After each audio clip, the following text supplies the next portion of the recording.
你还住哪个啊，老娘？啊？你还住哪个？住哪呀？啊？就在休息。休息？你走哪去了哇？啊？走哪去了呀？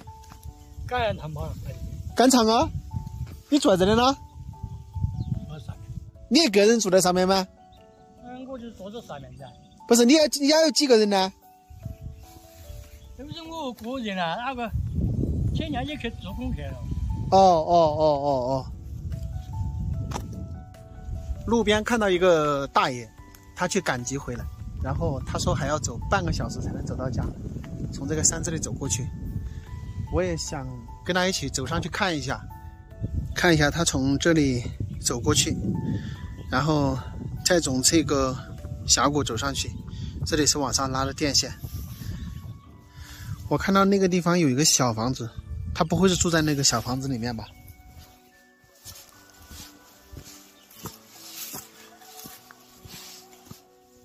这些土地都是你做的吗？你还做那么多土地啊？哎呦，都是那共产党你那个可以出了。你分了好多啊10多亩。10多亩啊？还可以。啊，这个房子就是你住的是吧？啊。正好得干儿是吧？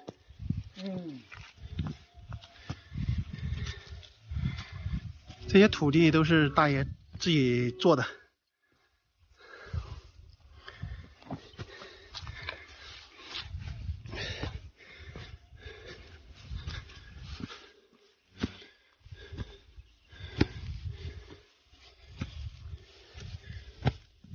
这边是放的哪个嘛？这边是放的哪个？堆草草些了。这边堆草草哈。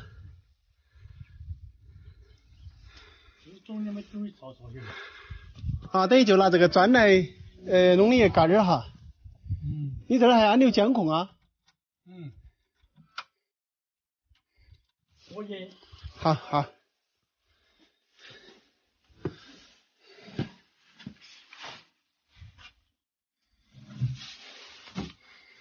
他们安这个监控的意思就是怕你不舒服是吧？他认为有人了，那监控的要。哦，你好大年纪呢？7、80岁了。80岁的。你几个小孩呢？几个小孩呢？我家。我家也是6个，4个女娃，1个男。哦，是你自己要在这里住？看跟他们住起好一点。没意思。那有了几十岁，有了上婚干嘛，他会逃下来，他就逃不下来。这是个人做到自力更生，耍钱就算钱。应该呢，他成为教导师，放寒少时，他会晓得，他会脱不下来。你自己煮饭吃？自己煮饭吃。监控意思，你家小孩儿给你安的？应该监控。那他还是注意你的安危的嘛，因为怕还是担心嘛，7、80岁的。是啊。他有哪个事的话，他随时都看得到了嘛。看得到了。你就是自己在家里面做点土地，然后种点土去了。自己够生活就行。自己安排生活。但他们拿钱给你没？钱每一年每次3每年没拿的了。也要拿点钱哈。反正喊你去你也不去。我感觉待不下去。待不下去哈。待不下去。你去过没得呢？去过的。可我坐2天没就转了。坐2天都遭不住啊？坐不习惯，搞地方住就难住。你以前的房子应该不是在这边是吧？是在这边吗？刚上面在这条上面不是有房子的？你在这都有房子啊？有啊。那下去修了咋进来的？你也不去那边住？那他们把房子修来在这里面，你啷个不去那边住啊？没我不是做的。你还不是做？这事情不就河那个上面做，有河那个上面做，没给这多余些了。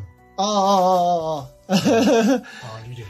你这个还好点，最起码你在这儿做土地可以住来在点。对。不做土地就住在寨子里面去。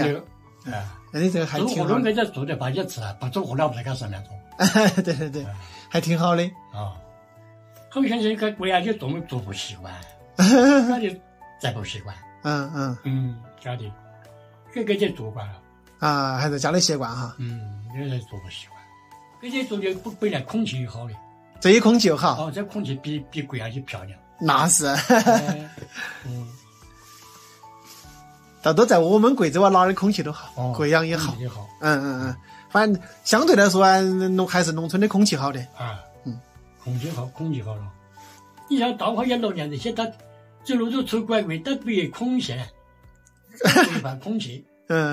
你看早晨要咋是起早吃这条空气优美，那没好的空气，咋从走路走到那活路了，走拐。哎，你让他在山里面来做活儿，他真做不了。就是他做活儿，你长天给他出头挖都挖到要出头挖，是脚沾地气了嘛？是脚不沾地气，做起船就把他做到那活路了。你这个观点还是对的。再干点活路，沾点地气。沾地气。你不但是几十岁了，人家7年的干部就带了个把星期，所以脚都会走路都会飘一飘就去。有什么？那我走了，老人家走了。没做好了嘛？不做了，我下去还走底下。那我走了哈。好，你慢慢走了。好。我跟你们说，山里面的老人呢，大多数都是不太愿意去城市的。就像这个老人家80岁了，自己在这里种了4、5亩地，然后他这个房子呢，也是他儿子跟他弄在这里的，因为他老是在这里来做土地嘛。老是爬来爬去的不方便，寨子在山上，那就在这里做一个房子呢，就方便他在这里来做土地临时居住。如果不干活的时候呢，他又回到山顶寨子上去。其实你看像这样的老人，他就是宁愿住在山里面，他不愿意去跟子女待在这个城市哈。用他的话说，就是住在这里，空气又好，又接地气，是吧？还能干活，挺好的。那你搬到城里面去的话，说实话，你有个伤风感冒，他们也不知道，对吧？因为年轻的都在这个上班嘛，所以他讲这个也有道理的。然后他的这个房子边上呢，也是他儿子跟他装了一个摄像头，所以如果说有什么问题的话，他自己也能及时的发现，我觉得挺好的。老人喜欢在山里住，你就应该让他在山里，不能就是一定要求他到城里面去住，我觉得是不太好的哈。朋友们，如果说你的父母年纪大了，自己一定要住在山里面，你们会强烈要求他去城里吗？欢迎大家在视频下方留言评论。